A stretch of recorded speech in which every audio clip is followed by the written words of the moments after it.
All right, we're live. I'm American Grayson. This is Pure Politics. We have Shane Trejo from Big League Politics, and now you're actually working with the Republicans for National Renewal. Is that right? That is correct. I'm working with Republicans for National Renewal. Been around for about a year. I'm the grassroots director.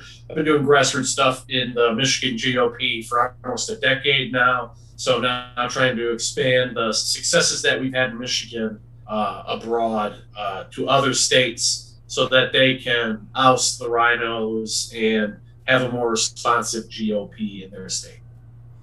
Nice, nice. Yeah, I was talking with a Republican strategist, the founder of the Tea Party, a couple weeks ago, and he said there's more than 200 open positions, leadership positions in the Republican Party. We're talking to Michael Johns too. We really like that guy. He's great. And yeah, we're doing the precinct delegate recruitment plan. Wherever there is, some sort of, it depends on the state. It's a little bit different each state. Here we have precinct delegates. In other areas, they have like precinct captains and stuff like that. So it can be a little bit different in each state, but everywhere there is some sort of local committee man post where you can just sign up and get yourself in the mix and become a GOP leader.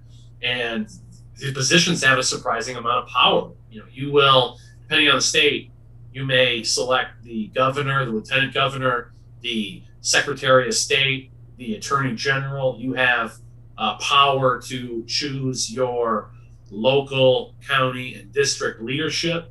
And a lot of the times, like in Texas, where the delegates came in there and they rejected the rhino, they put Alan West into power.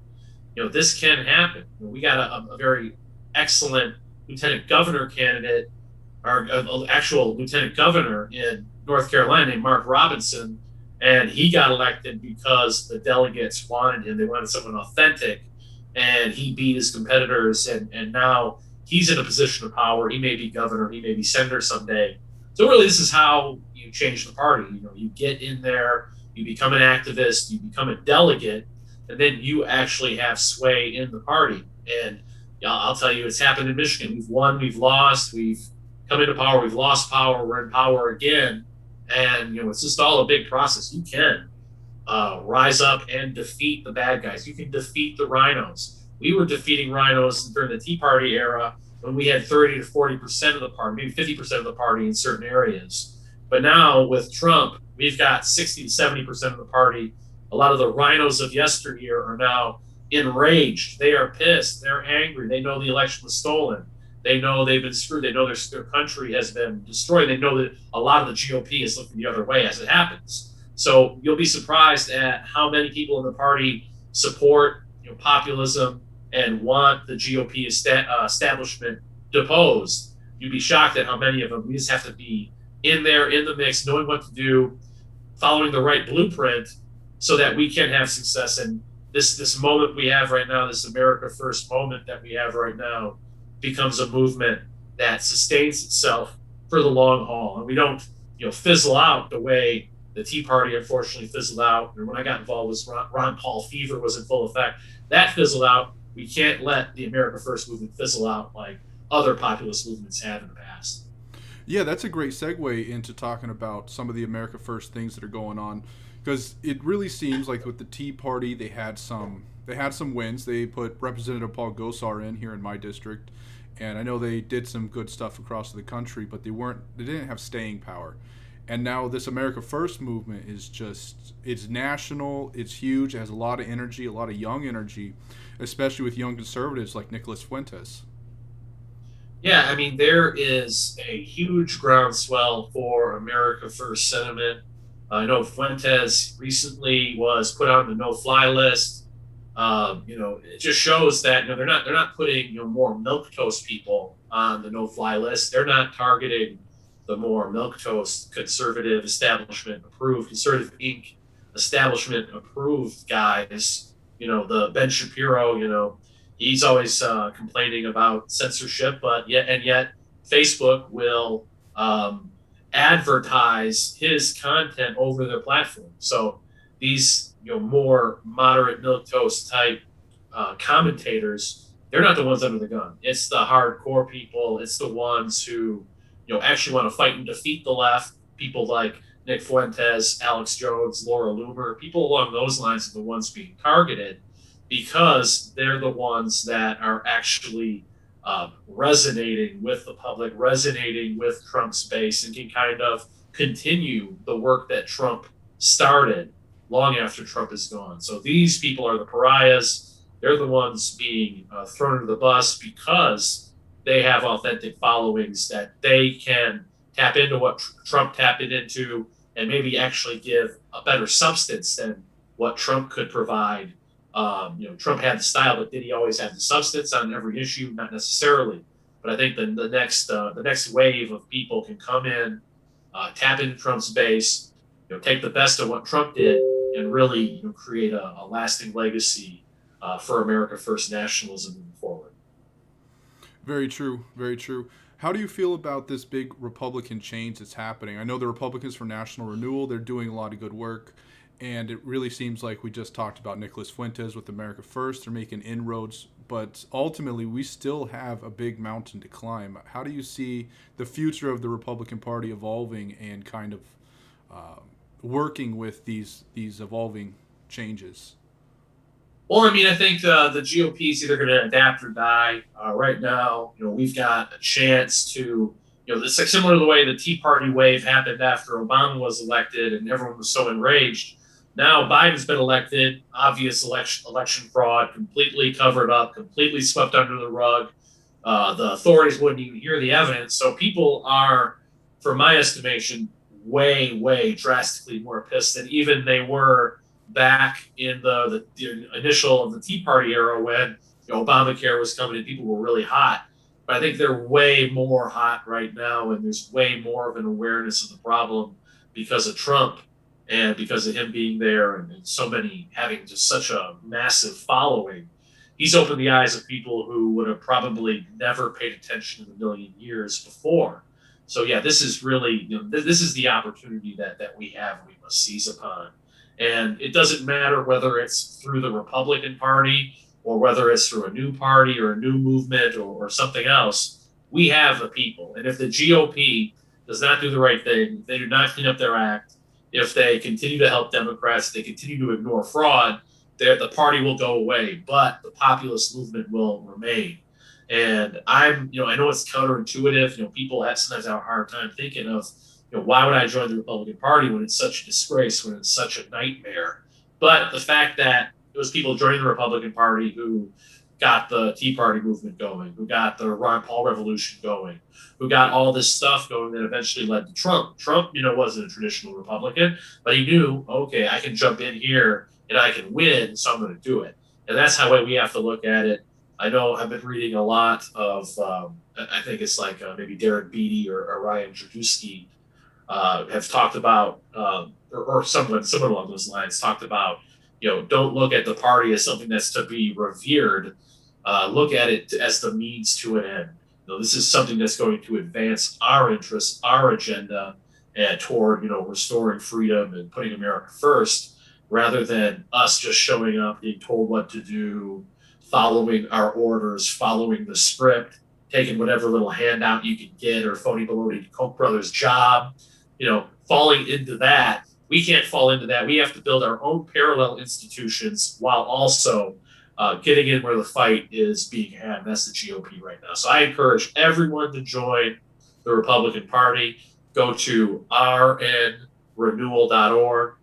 Sign up there. You'll be getting a call from me if you do, and I'll be telling you what you need to do at the grassroots level in your state to get involved and have success and meet like-minded people who are already fighting for the cause. There's already people involved who are doing a lot of the work, have done a lot of the legwork. You can get right involved and get right in the action immediately. Yeah, R&R is a great organization. I vouch for it. I met a lot of you guys at the CPAC 2021. So you're actually making real changes within it. It's not just another Charlie Kirk TPUSA kind of bang energy drink, have a big party thing. It's like, make some actual changes.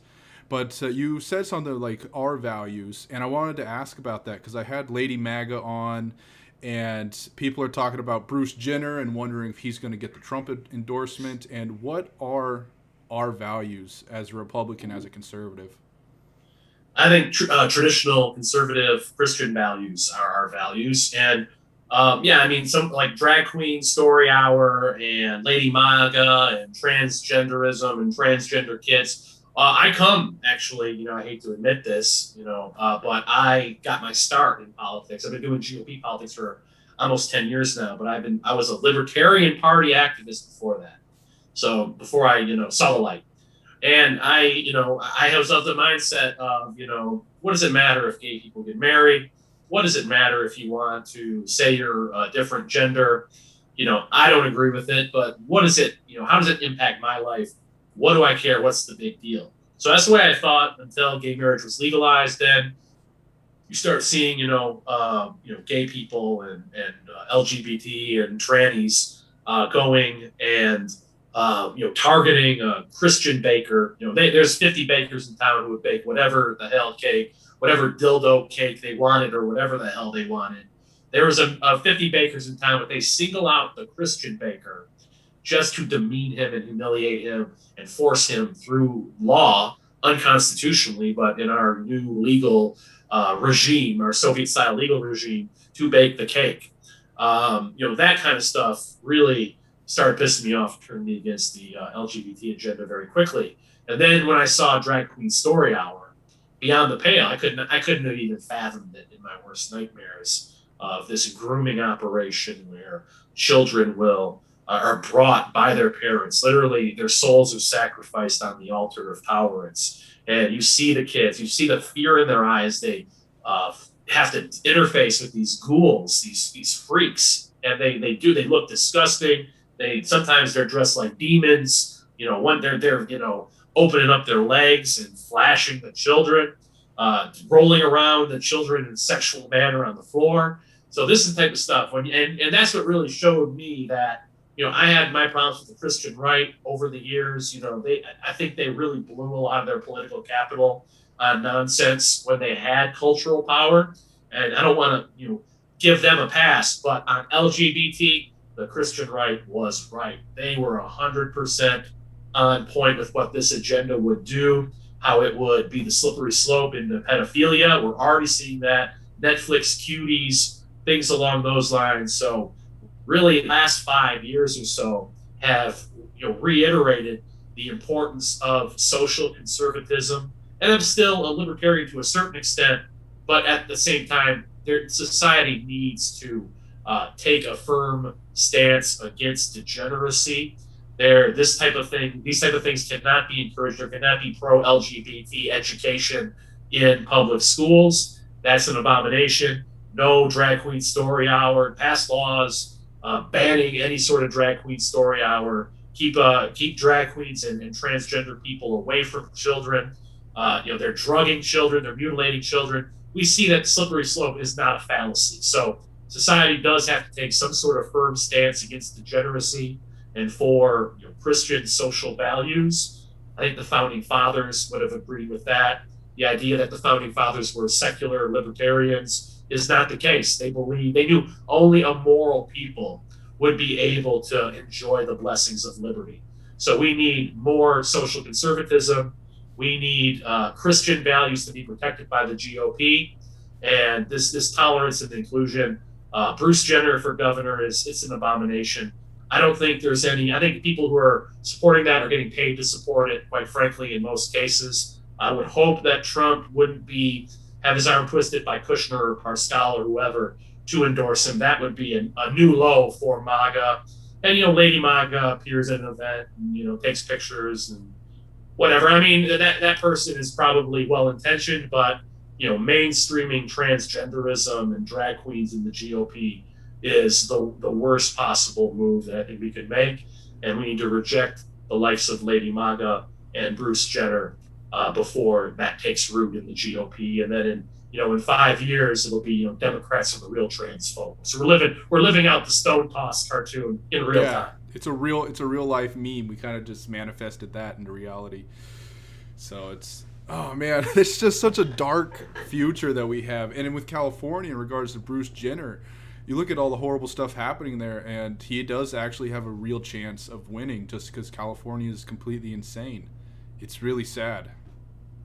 And yeah, they're going to make the point of, well, we're really showing the Democrats, they're going to bash a trans person. Don't they love like it's a big feather in their cap? But in actuality, what you're doing is you're opening the door for those ideas to take root in the conservative movement.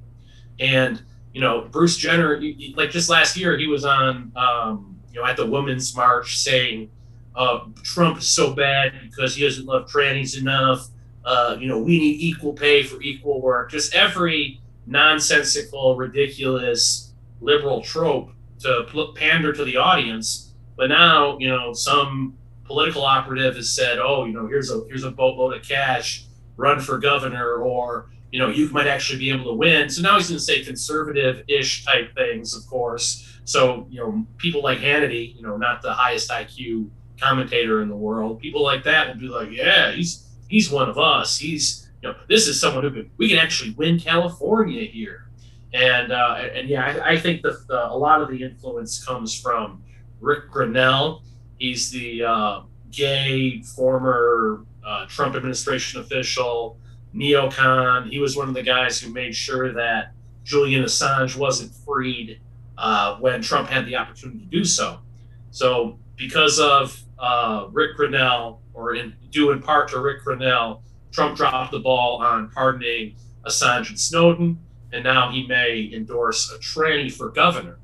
And this is what MAGA is turning into. So America first. Obviously, I believe that the MAGA faithful, some of them will be co-opted in the supporting gender inevitably, but I think in their heart of hearts, they're much more in line with the values of America first than Conservative Inc., Populist Inc., MAGA Inc. These are just smokescreens put up by the establishment to keep authentic people out and to keep everyone captured by the special interests, by the globalists, by the forces that want to keep the GOP feckless so the left can keep steamrolling over our society. Yeah, it really seems interesting how the GOP wants to continually say that we're not so much a progressive, but we're inclusive, and look how tolerant we are, just to kind of get a one up on the left. And every single time it's a victory for these extreme leftist ideals inside the GOP. Because I'm going to bring up the W word, white. You're not allowed to talk about the changing demographics in America in any way, shape, or form other than it's a good thing. You're not allowed to talk about the white working class, which is very much what January 6th was about, because a lot of the working class was disenfranchised and impoverished, and they let their grievances be known to the federal government. So it really seems like the GOP is trying their hardest to please the left in any way, shape, or form, and lord it over them, and they're losing while doing it. Yeah, they're losing bad. I'll give you an example of how pathetic the GOP is. Republicans for National Renewal, we were working with certain lawmakers on the formation or the potential formation of the America First Caucus. It was in the works. There were ideas that were kind of being thrown out there back and forth, and a document was drafted, mainly by a gentleman by the name of Arthur Turkington, who is the political director of Republicans for National Renewal.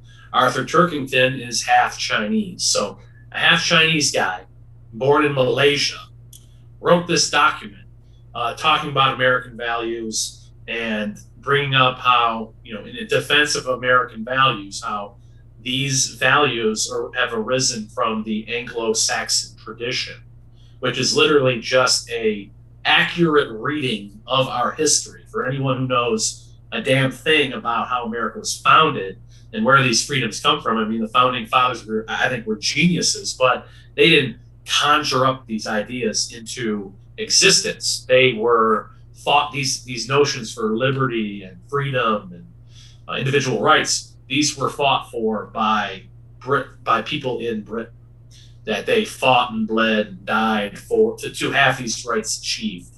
And then the American Revolution was an extension of what happened in Britain. So that's what happened. It was just a clean, just the Anglo-Saxon traditions that America rests on. Scalia had talked extensively about America's Anglo-Saxon traditions.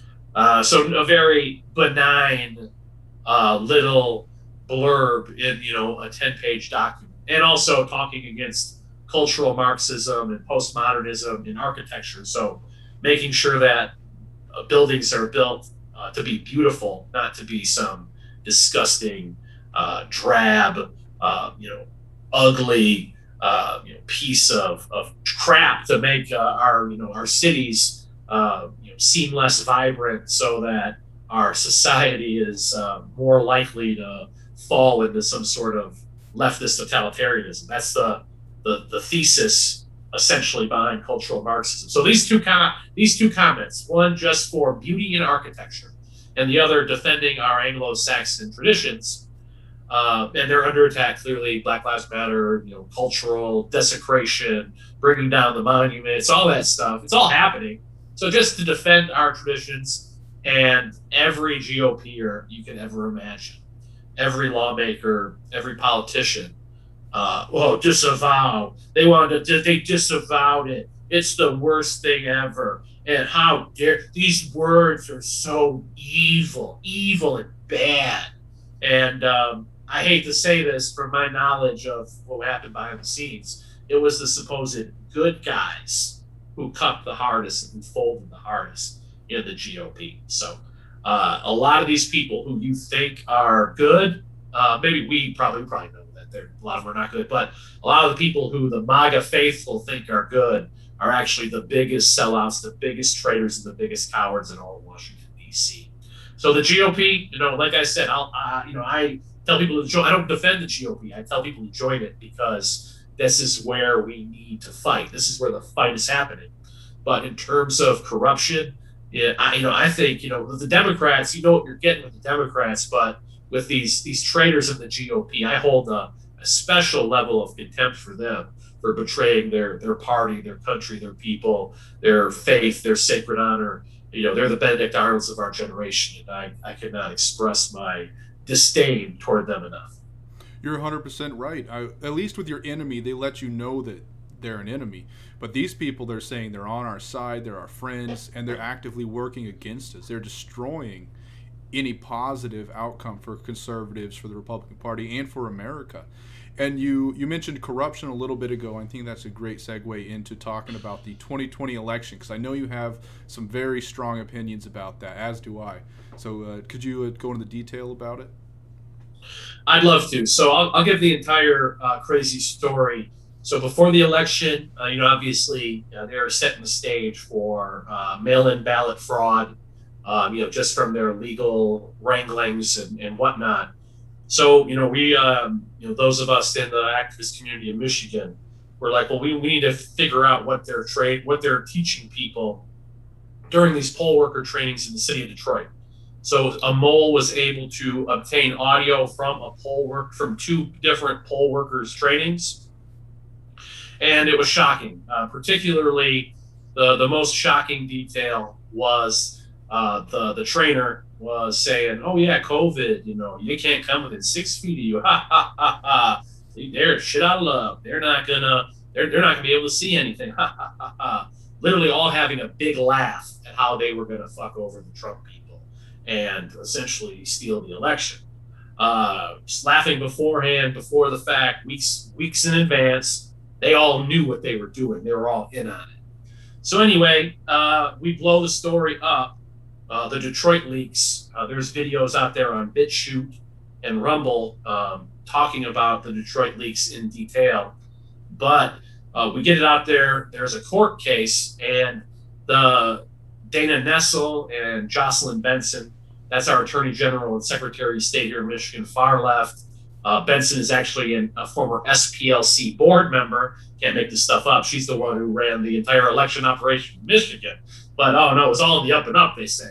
So yeah, that's the crew here. But they had to take an L before the election, and they whatever settlement was had in the courts, the Secretary of State's office put in a directive, or we're supposed to put in a directive, that poll challengers did not have to stand 6 feet back. They're expected to abide by regulations, when it's fair, but these COVID restrictions are not to be used to um, deprive anyone of their rights to do any poll challenging. That was the decision beforehand. Of course, on election day, they did not follow that directive at all. So here's the situation as it occurred on election day. I was there. I was on the night shift. So when I show up, 10 p.m. night shift, Trump had a nearly insurmountable lead in Michigan and across the country. And then this is right when, or around the time when they paused all of the in these battleground states, in these cities, in these the Democrat-dominated inner cities that are known for corruption, they're known for vote stealing, that are known for these type of shenanigans. They all paused their vote at the same time. I can't speak to what exactly happened in other cities, but in Detroit, what happened was the ballots just didn't show up. They were sitting on the ballots for some reason. There were supposed to be ballots coming in all night so that workers could do their jobs, challengers could challenge. The challengers who had been trained were there. We all were just sitting around. There were a handful of ballots that were already in the facility that were being processed. So some people were working, but the vast majority of people were just sitting there. And then, so at about 1 a.m., I started to realize something isn't right here. Ballots were supposed to be coming in all night, or at least that was the anticipation. Not one ballot had shown up. So where are the ballots? Are there no more ballots? Are they going to show up at the dead of night with 1 million suspect ballots and try to shove them through while we're not looking? So at this point, I start trying to alert poll challengers, many of whom are just kind of standing around, not knowing what to do. Some had left, and of course the RNC. Ron Romney, McDaniel, and the Trump victory team weren't exactly on top of things. It wasn't exactly a well-run operation. I suspect there was a lot of sabotage that went into this from the GOP establishment, from these establishment organs that were supposed to have everything on lock, but didn't in any capacity. So anyway, I'm alerting everyone. I'm freaking out. And then at 3:30 a.m., the ballots show up, roughly 60,000 ballots. Dead of night. There was no accountability, no transparency, no chain of custody, no answers as to where the ballots were. Why weren't they delivered in smaller batches so we could actually do our jobs? They weren't. They were held off until 3:30 a.m. And so at this point, I'm like, oh no, it's going down. So me and several others who were there, including former state senator Patrick Colbeck, who's done a great job, leader in the state against election fraud. So we send out an APB to everyone we possibly can.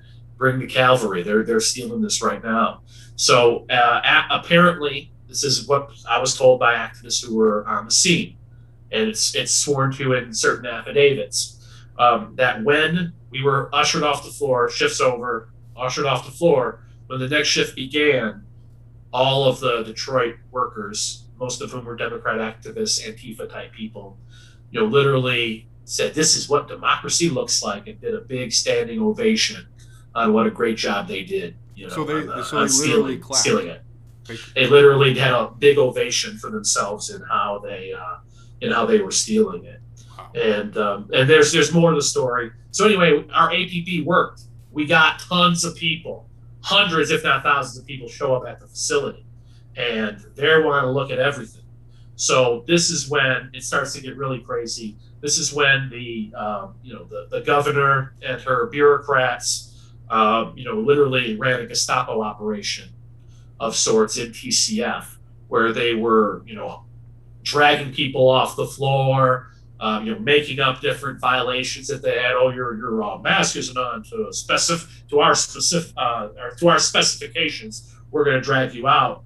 And you left the facility, you left the TCF center to go to the bathroom. We're not letting you back in. So just these sort of actions that were just crazy, and at one point they even boarded up the facility so that no one could peer in. So they literally covered it up. They were caught dead to rights. That's that famous video of them putting the boards up in the windows. Yep. So they literally covered it up. They showed up with the ballots dead at night. They covered it up, and they ran the Gestapo operation. the cops, are the thin blue line was protecting the vote, the riggers in Detroit, and they were actually standing guard in front of the TCF. They wouldn't let any of the pro-Trump patriots in, but if someone was a lawyer with Democrats or some media official, they'd get right through. So it was like a Gestapo operation. It was like a Soviet style. I say this as maybe too brutal of terminology for people, but this was the rape of our republic that happened, and the Republicans allowed it to happen. They didn't subpoena anyone.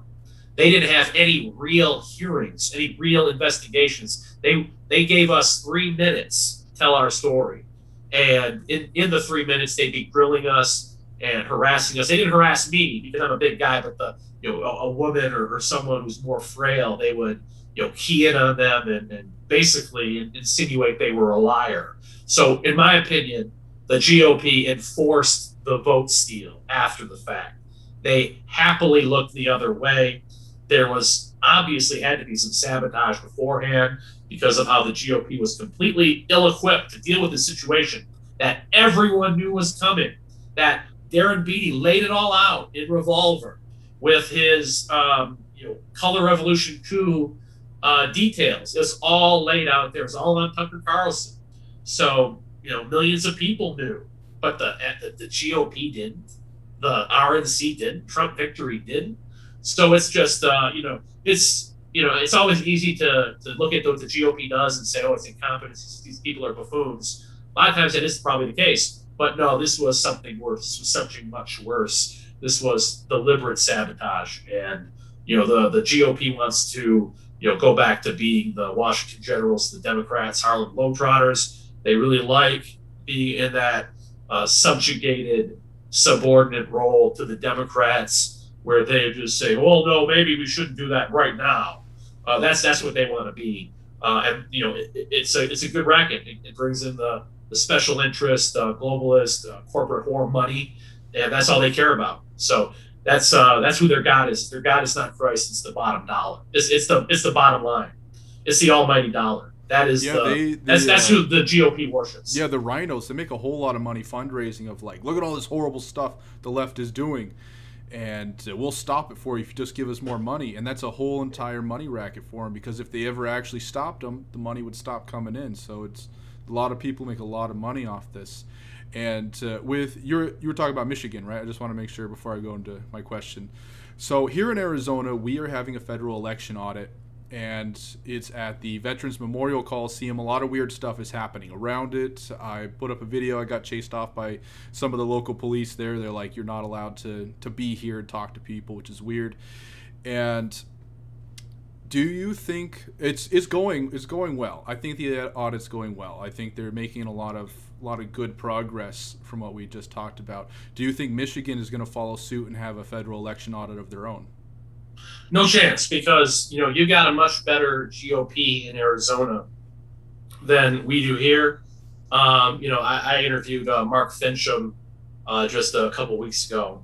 That guy's great. You've got a lot of good people. The Senate president is leading the charge for the audit, so you actually have decent GOP leadership. Obviously not the governor, but yeah. in terms of your state Senate and state legislature, Arizona's probably got the best in the country in terms of a GOP with some balls. In Michigan, we probably have the worst GOP. So they won't be doing anything. They will not be doing any sort of investigations. It was our Senate majority leader who came out there and said Dominion did nothing wrong. Dominion is just fine. It's, it was the lawyer for the House Speaker, former House Speaker Lee Chatfield in Michigan. It was his attorney who was the deciding vote in certifying the election. He certified it as while the vote fraud whistleblowers were attempting to be heard. They certified it in the middle of the testimony without hearing all the whistleblowers who had been aggrieved and had their rights violated on election day and beyond.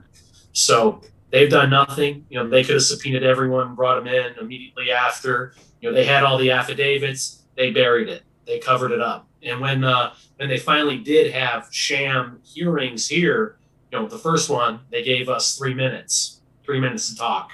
You can't get through any of these details in 3 minutes. So they gave us 3 minutes at the first one while they were badgering us, and then the next one, I was supposed to speak at the Giuliani hearing in Michigan, and I was all set to go, and they're like, "Well, wait a minute, they're going to have the hearing at 8 p.m., so we don't have enough time to hear your story." And so the vast majority of the whistleblowers were disenfranchised, and the reason why was because the MIGOP chair, who has since been deposed because she did such a horrible job at fighting voter fraud beforehand, Laura Cox, she wanted to do a campaign event with Giuliani to show how she's really fighting back against voter fraud after the fact, after it's too late. So because she wanted to have a campaign event, we didn't get to have our voices heard. So the GOP here in Michigan will be doing nothing. We have like a similar kind of audit case, lawsuits going on in Antrim County, which is in northern Michigan. I in the court of law, because of all the different cases that have been covered up and the evidence was not considered, and whistleblowers were attacked by the judge and called liars, and there was no investigation. In all these different court cases, I don't expect to be any different in Antrim County. But even if it was different there, it wouldn't matter because this is being officially covered up. The state GOP would not recognize the evidence, and that's my problem with this whole thing and this whole fight. And I'm trying to kind of convey this to conservatives. I don't think they get it. I don't think they can wrap their minds around it. This is such a horrible eventuality for their entire society. But even if we had all the smoking gun evidence that, let's just say hypothetically, we had the smoking gun evidence that they committed mail-in ballot fraud, they faked the ballots, the computers were hacked, and those were faked, and we had them dead to rights, and we have all the evidence, all of it, proving all this stuff. A majority of the American public wouldn't care. They wouldn't care. They're past the point where they can understand what things like facts and evidence even are. They've been, through technology and propaganda, they've been made into something worse than human. And that's what we're dealing with right now. And it's a bad situation. I call it, a Soviet-style system enforced with Big Brother Orwellian technology. That's what we're facing. And, I say join the GOP while you can, while the fight is still being had within the system. But we have to come to the obvious conclusion that, this system probably isn't going to be around for very long, considering what horrible situation we're already in. And you look at the inflation, you look at the hacking with the so-called hacking of the pipeline. It's just getting started. It's going to end real bad. Yeah, the CNBC, they had a segment where they're talking about the impending collapse of the U.S. dollar. The guy, he goes on this little rant. He's like, we printed up $5 trillion in the last couple of months. This is unprecedented. And now you have the oil pipeline blocking. You have the Green New Deal they're going to try and ram through, and all of these different pet programs to increase spending. He's like, this isn't going to work. Like, if people just don't realize what's happening, it's going to be the end of the entire system. And and obviously with the Great Reset, that's what they want to do. They're all wearing the Great Reset button as they go on TV and cackle of how, the bioweapon, we need to be scared of COVID, and we need to give up all of our liberties, and, the new normal and all this. They're wearing the little Great Reset button. And I just did a story yesterday on how the Great Reset guy, Klaus Schwab, he had said back in 2016, we're going to have health passports and, microchip. You guys won't accept it now, but in 10 years you will. You will accept it. And as we see with COVID now, the vast majority of the public would line up and get chipped. They would line up and they would comply with any order, no matter what it is, as long as, some a man in a lab coat who says he's with the government here to help says to do it. So we've seen it with Fauci. Doesn't matter how many times he lies or is disgraced, and he was just disgraced again by Rand Paul, who pretty much grilled him for his research, his messed up mad science research in Wuhan. It doesn't matter because the public does not they do not understand what a fact is. They don't understand what the truth is. They've been divorced from, they've had their soul ripped out of them through technology, in my opinion.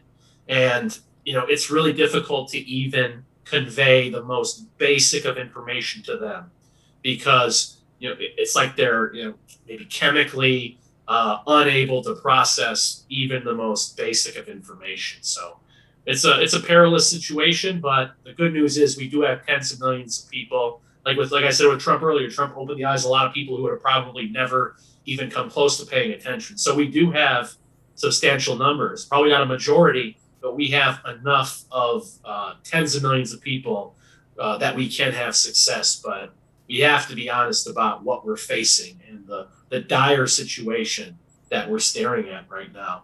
And there's not going to be any easy solutions to this. But that's why joining the GOP, plugging your nose and joining the GOP is nothing. That's just political action, and you might have to deal with some people who are dicks, or you might have to deal with some being knocked down or some boring meetings. But if this is all it takes for us to reclaim our birthright, then how can we look ourselves in the mirror at the end of the day? If this whole nation is lost, how can we look at ourselves in the mirror knowing that we didn't do everything in our power to turn this around peacefully when we still had the ability to do so? And I still think we have the ability to turn this around to avoid the worst case scenario, but only if we get active and we're effective right now in the GOP, which is where the battle is and where it counts. Yeah, I encourage a lot of my friends to join Republican meetings, Republican organization, and try to get involved in the leadership in some way, shape, or form. Just because if you stand on the sidelines, like you were saying, you're just letting all this bad stuff happen. And these people, I mean, everything's open for them. Everything's ready. It's just you got to get involved. Yeah, that's what's key, is getting involved. And just there's never been a better time to build an organization from the ground up. There are just so many different organizations in Michigan that are just forming out of the blue, just people saying, we got to get active. This is crazy. The time is now. There's a lot of these disparate groups. We got We the County in Michigan. We've got Guardians of Freedom in Michigan, Michigan Leadership Group, and Rescue Michigan, which is what I'm a part of, and many others. And we're trying to get all on the same page and make sure that we have a substantial power block that can move the GOP and the conservative movement in the right direction. So even if you're not involved in the GOP, now's a great time to build your own group that you can use to exert power locally. And a lot of the local races are nonpartisan. So even if you can't stomach the GOP, you can still do stuff at the local level and have success. So we have about 5 minutes left, and I want to end on a positive note. We were talking about, I mean, there aren't a lot of positive things to talk about going on in America right now, sadly. But I would like to touch on Nicholas Fuentes again and how he got put on the no-fly list. Because this guy, he's been banned from everything. Every institution is trying to silence his voice, and he's still getting bigger. People are still learning about him, listening to his show. He's now involved in federal politics. He's trying to get America First candidates elected all over the nation. And it just shows the complete weakness of this Leviathan, this beast system that's rising to silence somebody who's speaking the truth and not allowing themselves to be crushed by it. Because, I mean, what can you do after being put on the no-fly list? He's been banned from everywhere else. Yeah, and I think a lot of it shows you that all this social pressure is only powerful if you succumb to it. So if you don't sell it, if you just say F you, I don't care, I'm not budging an inch, that's a position that the system has a hard time dealing with. Like with Trump, when they threw all the nonsensical accusations of Trump and just bounced off of him, that made Trump more powerful. It made Trump kind of like the Teflon Don, if you will, that he could not be budged. He could not be defeated by these people just by their usual smear machine. They had to come out with the full blown COVID riots, and then the vote steal on top of it to be able to defeat Trump. So, it just shows you that, only if you cuck, if you succumb to their pressure, that's the only way it can destroy you. And you see it with Matt Gaetz too. He was, hit with some kind of specious charges, real vague stuff, all out in the media, all leaked to the media. So it seemed, very, very, checked all the boxes for a media phony baloney hit job. And what did he do? He just said, they're after me. The deep state's after me. Use it as a fundraising ploy. Raise more money. Now he's more popular. And now he's pretty much untouchable. As long as he doesn't do anything too stupid, he's, the next accusation, people are just going to laugh it off thinking, oh, here we go again. More fake news, more BS. Now that he's seemingly weathered the storm by, arguing from a position of strength, by not folding. I'm sure there were advisors that told him, oh, apologize, grovel, blah, blah, blah. He didn't. And now, probably in the long run, I'm sure it's probably been a rough couple of months for him, being dogged like he is and, being threatened all the time and the feds are after you. It's not good. But at the end of it, he'll probably emerge as Teflon. And they're not going to be able to hit him as hard. And I think the grassroots knows, oh, now this is a guy who can stand in there, take the heat, and have the balls not to fold. And, and like I said, the good guys will fold and have folded. Josh Hawley has folded, several times in the past few months to get that Senate Republican committee dough. So there's a very, very, very small handful of people who will not fold. And, Nick Fuentes has not folded. He's been subjected to things that, would make, a lot of people succumb to the fear and try to get out of the limelight and, withdraw themselves. But he's done the exact opposite. And that's what people want in leadership. They want people who are bold.